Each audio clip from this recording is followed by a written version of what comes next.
저희가 믿고 있는 이 기독교 신앙이 여타의 다른 종교들과 비교해 볼 때 갖는 가장 큰 차이점이 무엇일까요?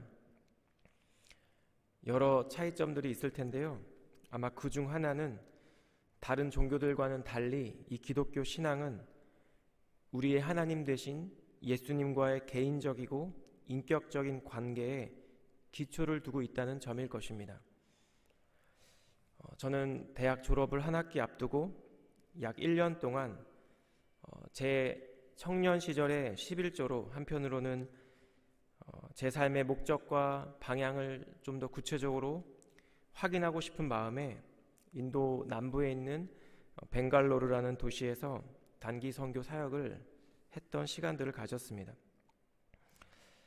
그곳에서 저는 매일매일 곳곳에 세워져 있는 작은 힌두교 신전에서 신들에게 제사를 드리거나 또 기도를 드리는 많은 사람들을 제가 지켜볼 수 있었습니다.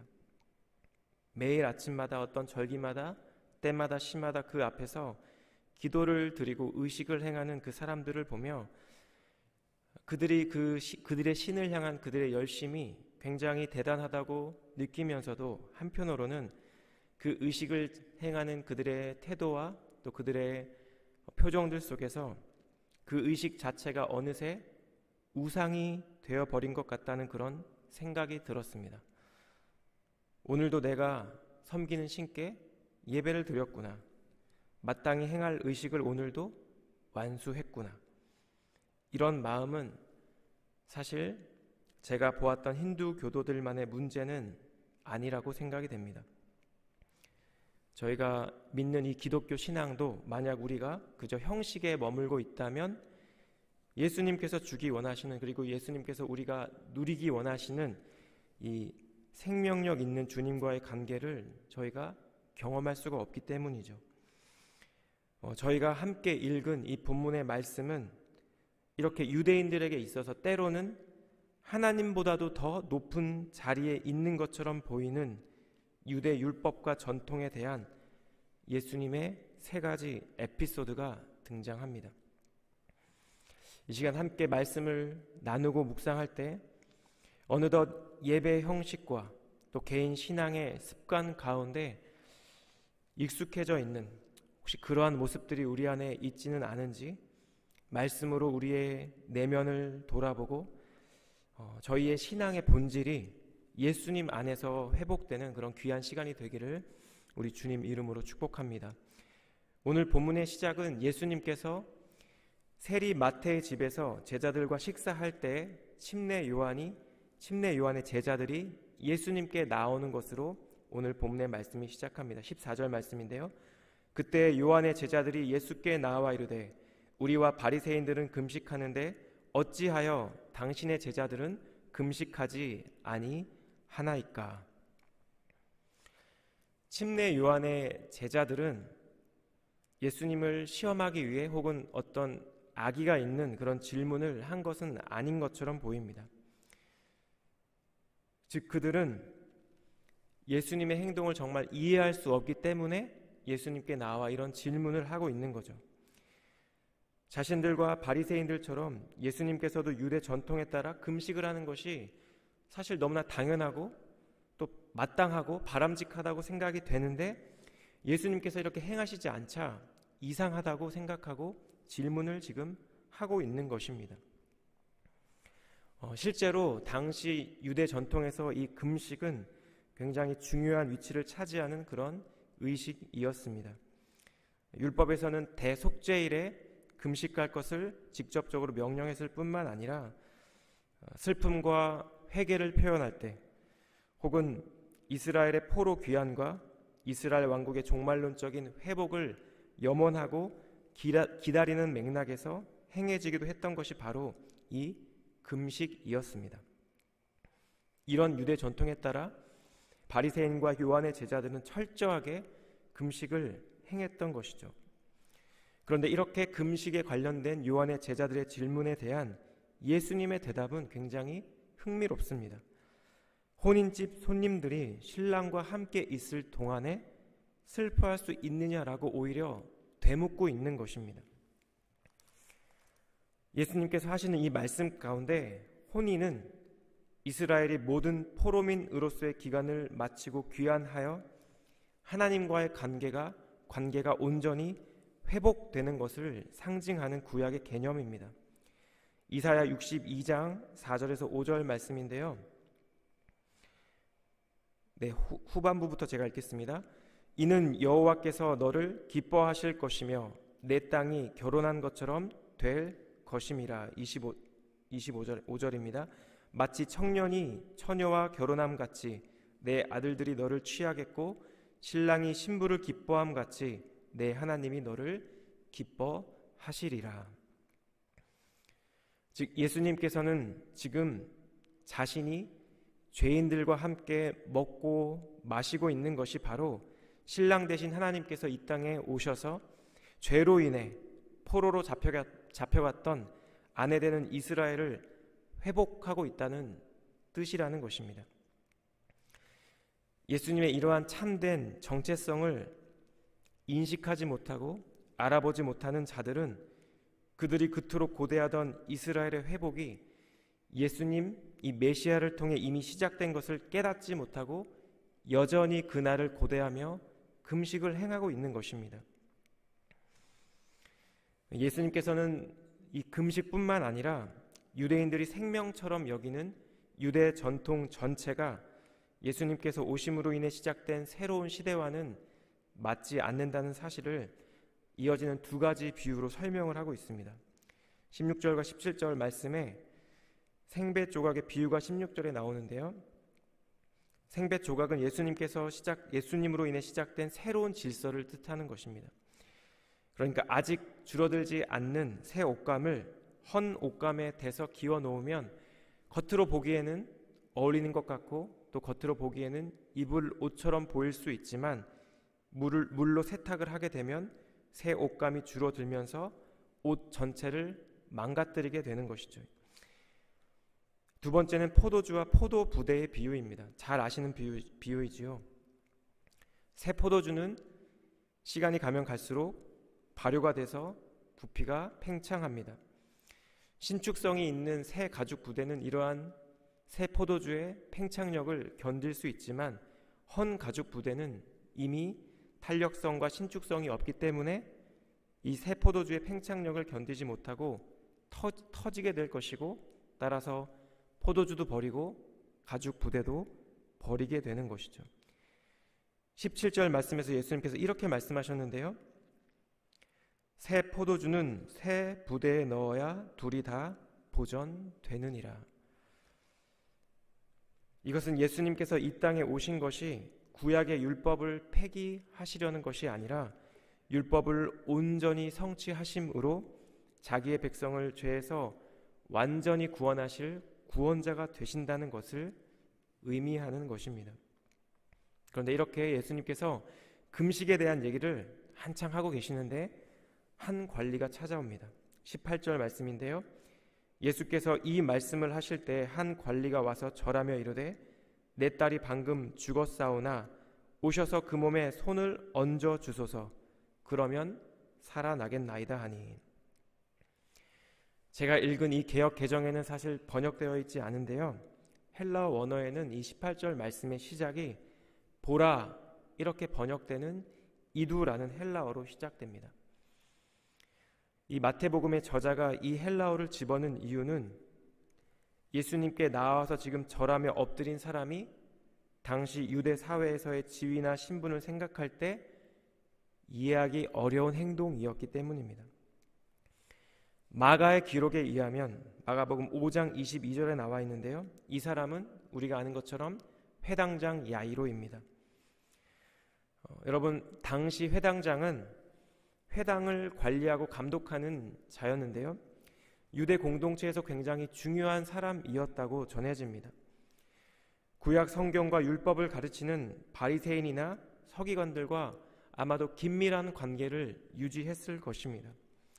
그런데 이런 위치의 사람이 당시 서기관들과 바리새인들이 경계하고 있었던 예수님께 찾아와 모든 사람들이 보는 앞에서 엎드려 절하는 이유는 방금 죽은 자신의 딸이 다시 살아나게 할 능력이 바로 예수님께 있다고 믿었기 때문입니다. 회당장은 오셔서 그 몸에 손을 얹어 주소서, 그러면 살겠나이다, 이렇게 간곡히 예수님께 도움을 구합니다. 이렇게 예수님께서 회당장의 딸을 치유하시는 이야기가 또 이렇게 진행되는 가운데 이번에는 갑자기 혈루증 앓는 여인의 이야기가 등장합니다. 보통 이런 구조를 샌드위치 구조라고 저희가 얘기하는데요. 19절과 20절 말씀입니다. 예수께서 일어나 따라가심에 제자들도 가더니 12의 동안이나 혈루증으로 앓는 여자가 예수의 뒤로 와서 그 겉옷가를 만지니. 혈루증은 어떤 부인병의 일종인데요. 하혈을 하는 증세를 계속 보이는 병입니다. 레위기 15장에 의하면 이 혈루증을 앓는 사람뿐만 아니라 이 혈루증 앓는 사람과 접촉한 사람도 부정하게 되는 것이 바로 이 율법의 가르침이었습니다. 12해나 이 혈루증을 앓았던 이 여인은 이와 같은 유대인의 율법을 알고 있었을 것입니다. 따라서 군중들 속에서 자신의 정체를 가리고 몰래 예수님께 다가가 그의 옷자락을 만지려고 하는 이 행위는 목숨을 건 시도였을 것입니다. 지난 12년의 세월 동안 육체적인 고통뿐만 아니라 종교적으로 부정하다고 여겨지고, 그래서 사회적으로 배척당하고 소외당하는 비참한 시간들을 이 여인은 보냈지만, 하지만 이 여인에게는 믿음이 있었습니다. 21절에 보면 21절 말씀 우리 함께 읽겠습니다. 시작.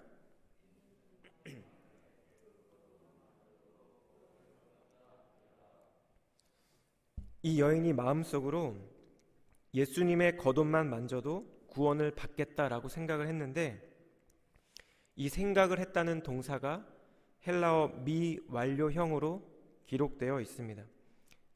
헬라어에서 이 미완료는 과거에 시작된 어떤 일이 끝나지 않고 계속 지속되는 경우에 사용됩니다. 그러니까 이 여자는 예수님께서 나를 구원해 주실 것이라는 어떤 믿음을 과거의 어떤 순간에 가지기 시작했고, 지속적으로 이 믿음을 가졌다라는 것이죠. 율법은 나를 부정하다고 하고 나와 접촉한 사람들까지도 부정하다고 정하고 있지만, 예수님이시라면, 그분이시라면 나를 정하게 하실 것이고 깨끗하게 하실 것이라는 믿음이 이 여인에게 있었다라는 것입니다. 그리고 그런 예수님을 향한 이 믿음이 이 여인으로 하여금 여러 군중들 속에서도 예수님께 다가가 예수님의 옷자락을 만지게 했던 것입니다. 우리 주님은 딸의 이 믿음을 보시고 이렇게 대답하셨습니다. 딸아, 안심하라. 내 믿음이 너를 구원하였느니라. 이렇게 예수님께서 혈루병 앓는 여인을 치료하신 후에 이제는 회당장의 집으로 가십니다.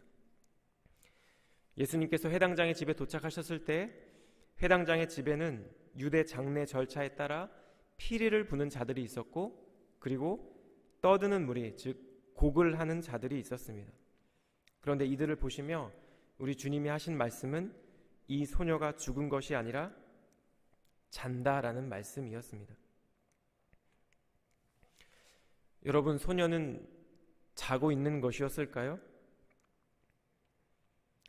실제로 죽은 이 소녀를 예수님께서 지금 자고 있다라고 말씀하고 있는 것은 예수님에게 있어서, 하나님이신 우리 주님에게 있어서 인간의 죽음은 영원한 끝이 아니며 에베소서 5장 14절 말씀과 같이 부활 전까지의 임시적 상태임을 암시하는 것입니다. 비웃는 무리들을 내보내신 후에 예수님께서는 소녀가 눕혀있는 방에 들어가셨습니다. 그리고 소녀의 손을 잡고 소녀를 일으켜 주셨습니다. 사실 이 야이로의 딸을 살리는 이 기적은 공관 복음에 모두 기록되어 있는 대표적인 사건입니다. 그런데 우리가 주목할 것은 오늘 본문인 이 마태복음의 기록이 가장 짧고 가장 간결하다는 것입니다. 예를 들어서 마가복음 5장 41절에는 그 아이의 손을 잡고 이르시되 달리 다굼하시니 번역하면 곧 내가 네게 말하노니 소녀야 일어나라 하심이라. 누가복음 8장 54절입니다. 예수께서 아이의 손을 잡고 불러 이르시되 아이야 일어나라 하시니. 그런데 마태는 단지 예수님께서 소녀의 손을 잡으신 것만 지금 언급하고 있습니다. 이것은 마태가 예수님께서 이 죽은 소녀의 손을 잡아 일으키신 것이 예수님의 치유 과정에 있어서 굉장히 중요한 부분이라고 생각하고 있다는 것을 우리에게 알려줍니다. 구약의 정결 규례는 시체를 만지는 일이 부정하다고 여기고 있습니다.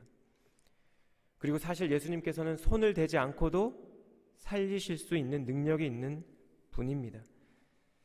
그런데 그럼에도 불구하고 죽은 소녀의 손을 잡은 것은 혈루병 앓는 여인의 경우와 마찬가지로 유대 율법과 전통에 따라 부정하다고 여기고 하나님의 자리에서 그들을 정죄하는 유대 바리새인과 종교 지도자들을 향한 주님의 외침인 동시에 당시 사회에서 부정하다는 이유로 소외되고 배척받았던 영혼들을 향한 주님의 사랑의 표현인 것입니다. 사랑하는 여러분, 하나님께서 모세를 통해 이스라엘 백성에게 율법을 주신 참된 목적은 무엇일까요? 아마 여러 이유들이 있을 것입니다. 그것은 이스라엘 백성이 하나님의 백성으로서의 정체성을 회복하고 하나님의 율례와 법도를 따라 하나님의 거룩하심을 드러내며 하나님의 나라의 백성으로 살아가는 것이 바로 율법의 목적이자 이유입니다. 그런데 그 이유, 사사시대와 왕정시대와 포로기 이후의 기간들이 지나면서 그들이 받은 이 율법이 오히려 이스라엘 백성의 마음을 선민 사상으로 가득 차게 만들었고 그들의 영적인 시야를 가려 모든 인류를 위한 예수님의 선한 뜻과 계획을 보지 못하게 만들었다는 것입니다. 유대 전통과 유대 율법과 전통에 매여 하나님으로 이 땅에 오신 예수님을 알아보지 못하는 유대 종교 지도자들과 당시의 사람들의 모습을 보며 저 역시 또 우리 역시 우리의 신앙의 모습을 돌아보아야 하지 않을까 묵상이 되었습니다. 우리가 매주 드리는 예배, 이 예배는 영과 진리로 주님을 예배하고 있는지, 정말 우리가 주님을 기뻐하는 마음으로 우리의 마음을 다해서 주님께 찬양을 드리고 있는지, 우리가 주님께 올려드리는 기도는 예수님께서 알려주신 대로 먼저 주님의 나라를 구하고 있는지, 하나님께 올려드리는 우리의 간구의 제목들을 우리는 하나님께서 정말 일하실 것이고 하나님께서 정말 응답하실 것이라는 그런 믿음을 갖고 기도하고 있는지 신앙인으로서의 우리의 모습을 돌아보아야 하지 않을까 생각이 되었습니다. 우리 안에 이러한 신앙의 본질이 회복될 때, 즉 예수님과의 관계가 온전히 회복될 때 혈루증 앓는 여인이 오랜 세월 동안 받아왔던 온갖 사회적 배척과 소외감을 넘어 참된 치유와 구원을 경험한 것처럼 예수님과의 연합이 주는 참된 기쁨이 저희 모두 안에 회복될 것입니다. 사랑하는 딸이 죽게 되어 깊은 절망과 애통 가운데 있었던 회당장이 딸의 살아남으로 인해 예수님의 주권을 경험한 것처럼 우리도 우리의 삶을 주관하시는 전능하신 하나님 되신 예수님을 경험하게 될 것입니다. 예수님의 피값으로 살게 된 오늘 하루 우리 모두의 삶이 이와 같은 우리 신앙의 본질이 회복되고 예수님과의 관계가 회복되어 오직 주님이 주시는 참된 기쁨, 온전한 평안과 하나님 나라의 백성으로서의 우리의 삶의 사명과 부르심이 회복되는 그런 복된 하루가 되기를 우리 주님 이름으로 축복합니다. 기도하겠습니다.